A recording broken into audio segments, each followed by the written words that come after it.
Good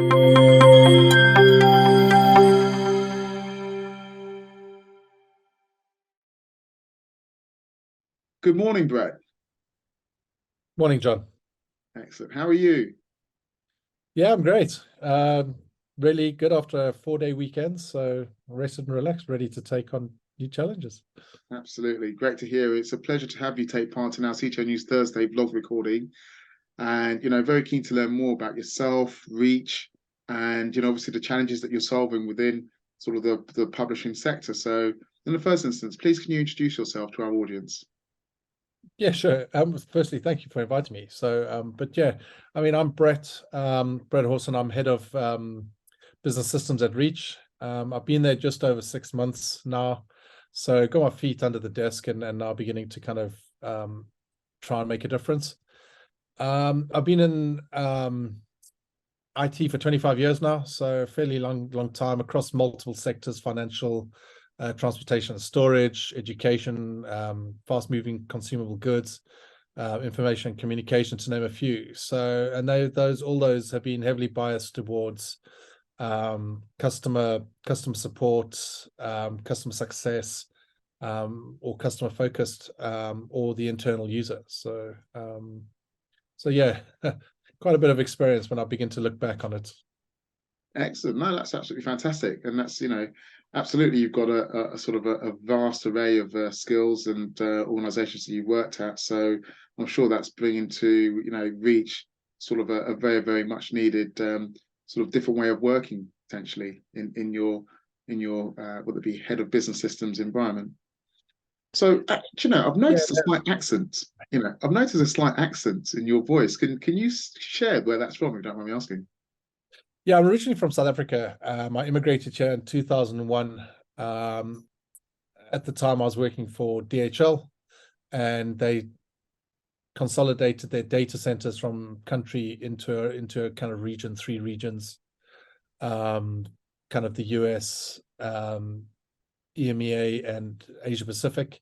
And yeah, I was able to come across and work from the one in Europe, part of the consolidation. So it was great. But yeah, South African originally, born and raised. Excellent. Brilliant. I'm sure you like your rugby then. Love my rugby, love my cricket. Absolutely. Yeah, Absolutely. Brilliant. Well, let's hope we all have a good World Cup at the end of the year with regards to the Rugby let's World hope. Cup. Excellent. Brilliant. So what did you study at university and how did you get into technology? I didn't study at university actually. I kind of clawed my way up from the bottom. I started off, mentioned DHL just now. I started off as an operator originally at night, doing all the kind of the end of day transactions, the postings of the financial systems, um, putting all the backup tapes and DLTs in and making sure that those were successful backups of the systems. And I just moved my way up. I started off as it was called an operator, then joined the help desk, moved into a system administration role, and just kind of from there moved forward, um, dealing on the technical side, and then moving into customer support and managing teams, managed services, managing kind of fairly large treasury managed services and other systems. And yeah, so that's how I got into it and just worked my way up. Did courses internally or through training. So got my system administration early doors, done some Scrum training, various other bits and pieces as life's progressed. But I haven't, I never went to university per se to study anything specific. Brilliant. Wow, that's very impressive. Absolutely very impressive. And congratulations, because obviously you've come very far. And it shows, I think it gives the audience a bit more of a feel as to, you don't necessarily have to go to university to get to where you want to get to, in some instances. So that's great. It's great to hear. No, that's Brilliant. true. Brilliant. Okay, so since the beginning, well, I think back in 2001, you've been working for an impressive array of companies and brands, and it would just be great just to learn a bit more about your journey and how potentially, you sort of shared, sort of you sort of worked your way up to where you are today. But in terms of the companies that you worked for, can you just shed a bit more light as to, what you were doing before you reached reach, as they say. Yeah, I mean, I've had, as we said, it's been 25 years. So it started with DHL, very technical, moved more into, after that, I thought project management was the way to go, but to be honest, it really wasn't for me. That kind of constant having to deliver from a non-technical side was difficult. But yeah, I've worked for various companies, world duty free. So when you walk through the airports at Heathrow and that, and you go and see your whiskies and your glasses and all the bits and pieces, I worked with them on a large data warehouse project. Worked for Manpower in consolidating data centers. So my experience with DHL and consolidating data centers, worked with Manpower, did the same thing, reduced their European data centers into, that was quite interesting, that we took physical data centers and turned them into virtual data centers within kind of Warwick, within an IBM data center in Warwick. I've worked managed services for large treasury companies, managing the treasury systems for companies like Ford and Procter and Gamble, and them doing huge transactions when they bought and acquired other companies, which is vital to make sure that the systems were available. More recently, I've been kind of involved in the education sector side of things, or more students kind of trying to identify what they want to do as a career. So you mentioned kind of not I mentioned that I didn't go to university. So this kind of was close to my heart with the previous company before Reach, where different paths that students can take to get into their careers, not necessarily university. A university path is very traditional, and I've bucked that trend way back, but they're more, for kids nowadays, they're more careers that are new, that weren't there 10-15 years ago. They aren't necessarily degrees for them, but then there's also apprenticeships, and so I did that for the last couple of years. That was really interesting. But yeah, then the role at Reach came available, and a new challenge in a sector that's very interesting, both the digital and the print side. I'm more on the print side, but so the opportunity to move was there, and take on a bigger role, and move back to a kind of a company that had more than just 40 or 50 users in it, but bringing that agile experience from a startup environment and trying to bring that into a kind of a large company like Reach. Brilliant. Yeah, sure. Wow, that's very impressive. Once again, I think you sort of made up a toolbox of skill sets there that you can absolutely apply to any sector.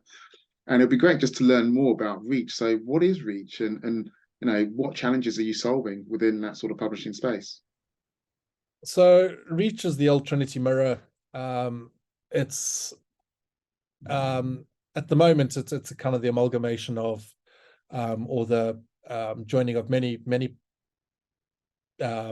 newspaper groups together. So we've got 12 or 13 national papers, and then loads and loads of regionals, about 120 odd regional papers around the country. Wow. And we also print for other newspapers that don't have printing capabilities.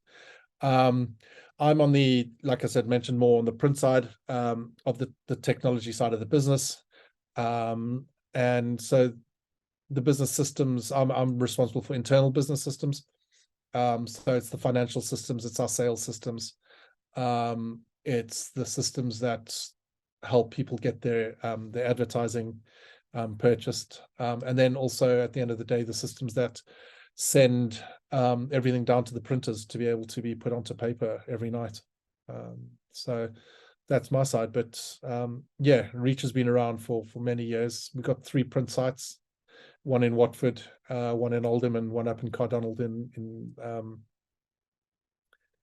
Scotland. And we start printing kind of the nationals about 8 or 9 in the evening to make sure that we hit the first print to be able to get to the outer regions of the UK where they need to, up to the islands in Scotland, or down into the Cornwall, the first editions, and then we print the couple of other second or third editions if needed later into the nights to be delivered to the larger cities, ready for that morning, so people can buy their papers. Brilliant. Wow.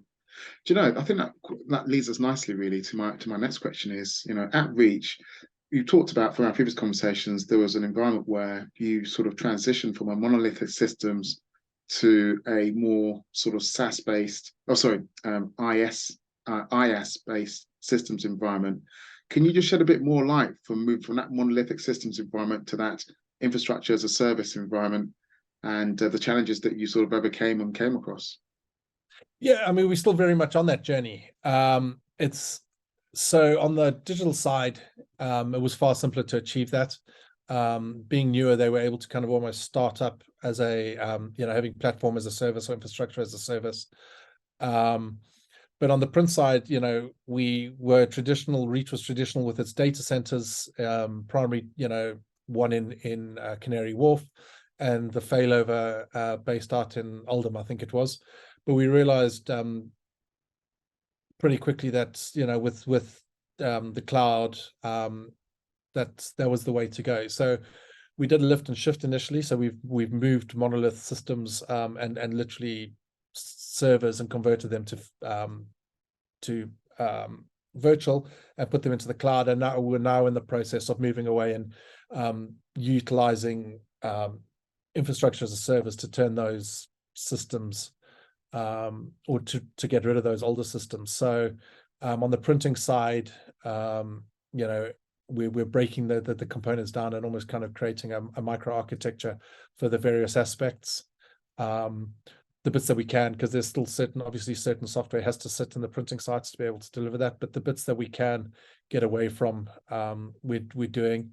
And then we're also working with the developers of the original systems and getting our systems upgraded where we can take them away from a monolith kind of spoke wheel environment to a more distributed system that are spread across where they need to be, and that we can spin up additional load balancers if we need, both either vertical or horizontal, depending on load and events, world events, and what's happening. So we're in that process, but yeah, it's been a journey. Yeah, it sounds like it. Absolutely does sound like it. And I think, it sort of leads to the next question is, why is print and digital reporting crucial to your business, especially when obviously you're seeing potentially the consumption of sort of traditional newspaper reducing year on year? So that's it. Newspaper is reducing. People don't buy it as like they used to. The advent of smartphones. If you want to look up something or you want to see a headline, you can just look at your phone. Where before people used to have to go and grab the paper. So we're seeing that there's still a lot of people. That being said, still a lot of people like to have a bit of ink on their hands from reading the paper, and people like to sit down, still traditional, sit down and have a newspaper over breakfast or look through the paper in the evenings or on the train.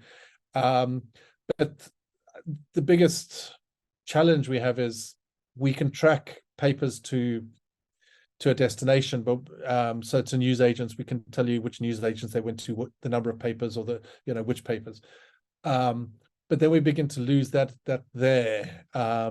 data. So we can't see who's buying the paper. Are they male or female? Are they what age range, what ethnicity? We begin to lose out on a lot of that, where the digital side can see. But it's trying to understand that if we lose if a print user churns, are they turning to digital, or are they taking up or what type of digital are they taking up? Are they taking up an e-edition where they're downloading a newspaper in a PDF format onto an iPad or a smartphone and reading it in a traditional digital way, if that makes sense? So traditionally like a newspaper, so it's got the same look and feel with the adverts in the same place, that sort of stuff, but on a digital device, or are they trying to consume it via our digital websites and go and finding specific articles that they can? So that's where we have the challenges in understanding that, and why they're churning. Is it cost? Is it ease of use? Being able to download a digital copy rather than walking to the shop in the morning to grab it, or walking past somewhere, or having it delivered even. So so there are lots of challenges, but we're trying to get around that with technology, but it's difficult. We could look at using QR codes that users could scan for various bits and pieces, and we could get information. But that's a bit hit and miss. If somebody doesn't want to scan that QR code, then we won't get that information. But I suppose a little bit of information is always better than no information. Absolutely, absolutely. And I think that sort of leads to the importance of your next generation campaign, in terms of looking at the younger generation and trying to possibly attract them. Is that something that's on your sort of radar to try and achieve as an organization? Yes, yes, it is. For a couple of reasons, but again, it's interesting because the current generation, and a current generation, and a kind of I suppose previous generation as well, are now consuming news content in a completely different way, right? They aren't going to traditional websites. They aren't going and downloading traditional apps or news-based apps to go get the data. They wanting it kind of given to them in bite-sized pieces. So, users that use TikTok or Instagram or Snapchat and that, they're wanting to find the content that way. It's the same thing. So we've got to realize that from the digital side as well, we've got to diversify and be able to kind of move into that realm while still providing factual news. That's a problem we have today now with the fake news. There's a lot of it out there and you can't tell whether it's real or not. So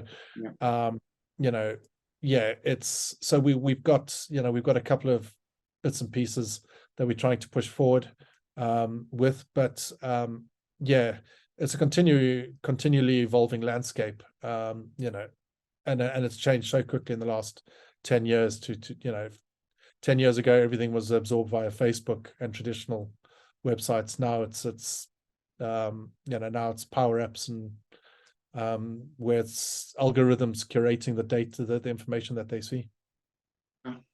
Yeah, that's absolutely true. That's very, very true from what we're seeing today. Yeah. So can you then shed light on when you might see spikes in subscriptions or newspaper sales throughout the year? Yeah. One of them they look fairly traditional, some of them. So like the Cheltenham Festival, jumping events. You'll see people, we know we print more papers there. There's more of an interest there. Whenever Trump makes headlines for various bits and pieces, we take a cautious approach there. So we often have kind of, in that instance and royal events, instances like that, we invoke change freezes to make sure that nothing changes. We don't break anything or prevent news from being delivered. So times like that. So yeah, Trump, like the last couple of weeks with the court case, that's driven a lot of a lot of people are interested. The coronation coming up, as information is being fed to us, people are interested. And then just kind of surprise world events that suddenly occur. Unfortunately, the death of the Queen, that sense print up, especially when a lot of papers are doing memorial supplements or bits and pieces that people want to keep. We'll see that go up on the print side, and then obviously digital, they want to, if it's behind a paywall, they'll subscribe to be able to get that information that they're wanting to access. So, but yeah, just fairly traditional, but yeah, it's surprisingly large sporting events. So we'll see football World Cups, especially in the UK, less so on the rugby and cricket, but and a lot of horse racing. Really large events, 4-day events, 5-day events. Brilliant. No, that's good to know. It's good to know. Excellent.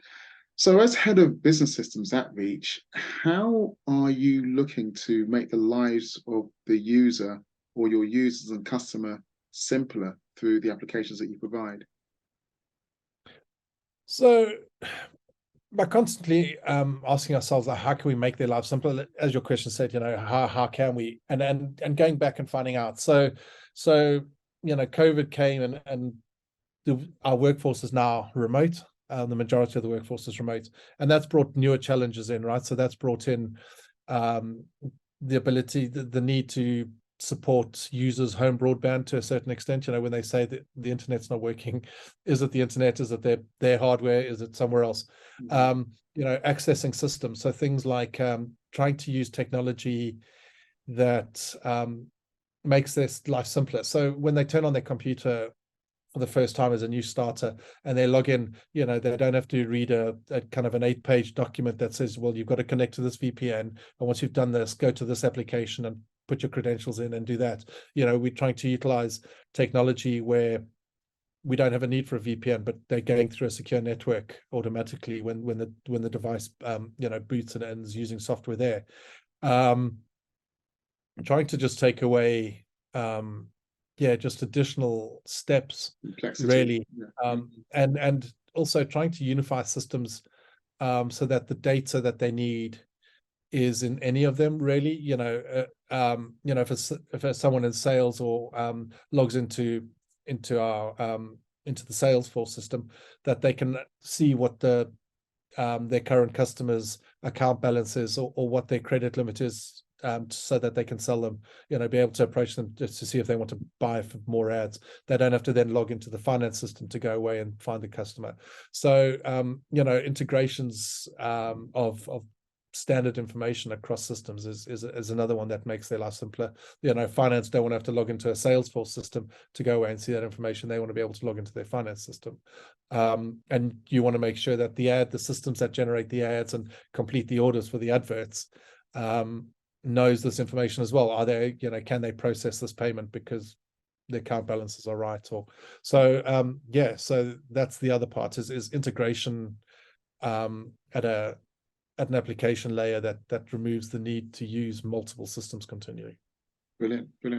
And I think that leads to the next question, really, is if you can give a sort of a brief sort of highlight example of a successful project you've been involved with at Reach that you might be able to shed some light on. So upon joining Reach, we had a company build out a integration layer for us using the Azure Service Bus system, but we needed to kind of take that on. So a kind of a mini project was raised with a couple of my app specialists, where they were able to kind of take on and learn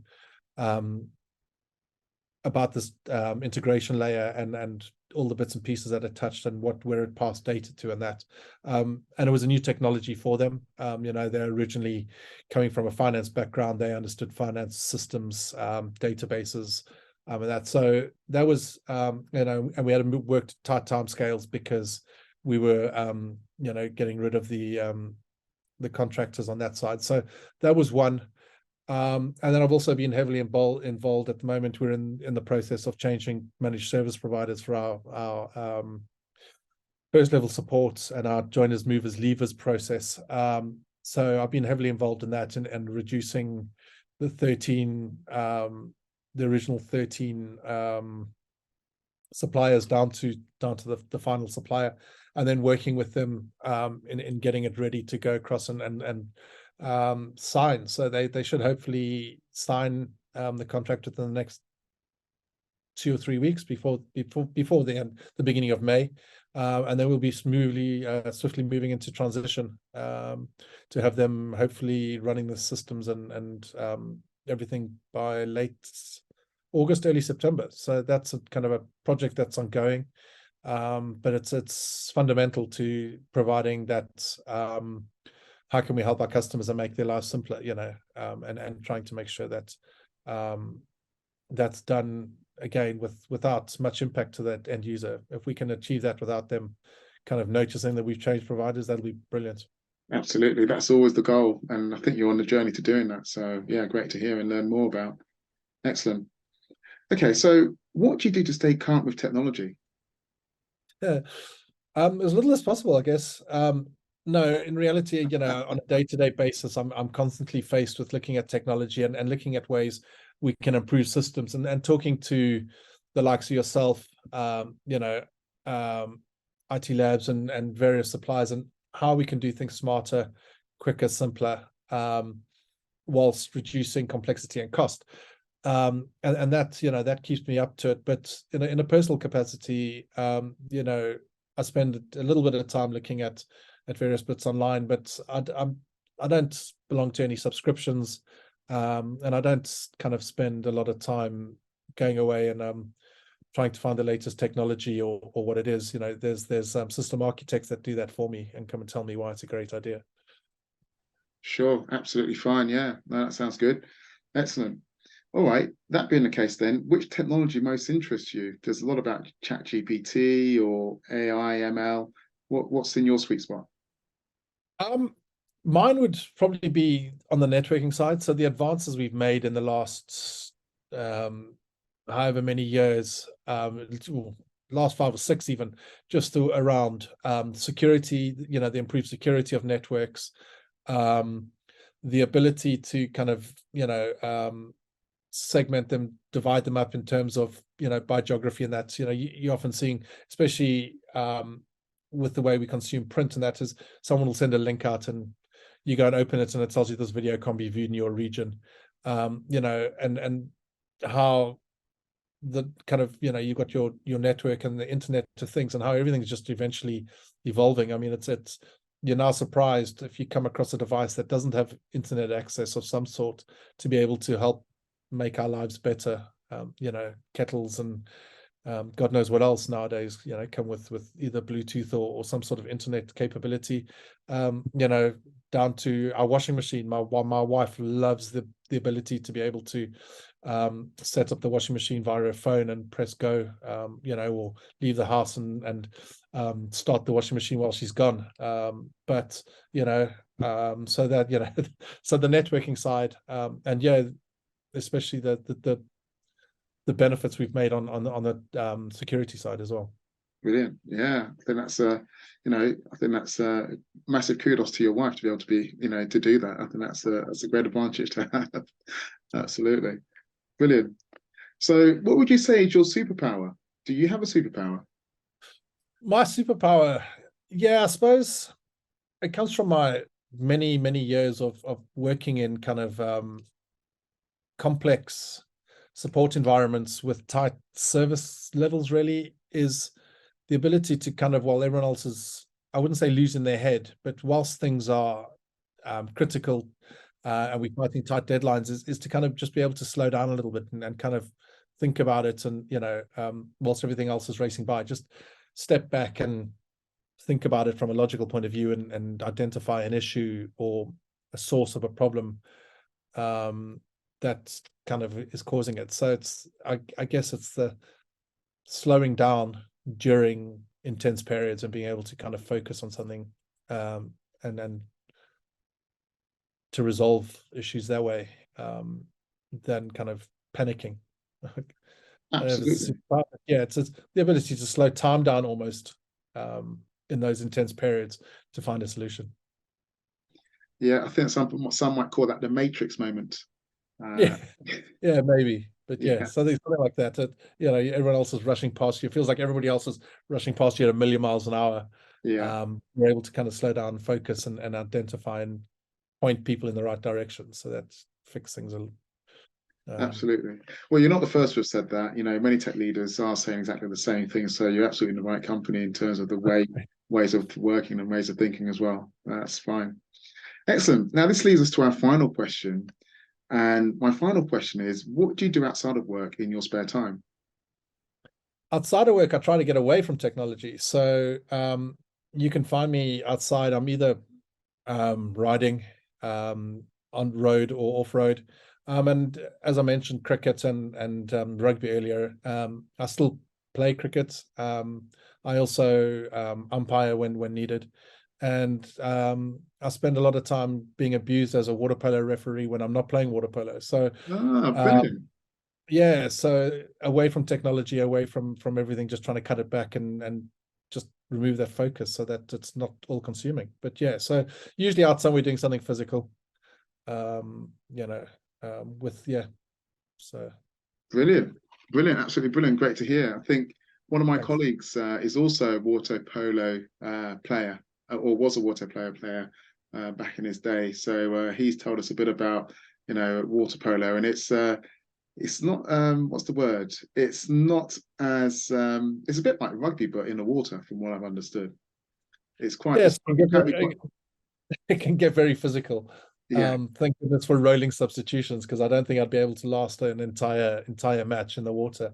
But yeah, you're swimming, you're floating, you're never touching the side, and you're always fighting for a ball when it comes in. It's a contact sport within reason, but yeah, it keeps me fit and out of trouble. Absolutely great to hear. Well, Brett, thank you very much for your time today. It's been an absolute pleasure learning more about you, learning more about Reach, and learning more about the systems and the ways of working you have in place at Reach since you've joined for the past 6 months. I think it's a great achievement, everything that you've shared, and we wish you all the best in your coming years at Reach, and we look forward to possibly interviewing you again in another, say, 12 months, just to see how things are progressing, and if you've got any updates you can share with our audience. Let me hand over to you, please.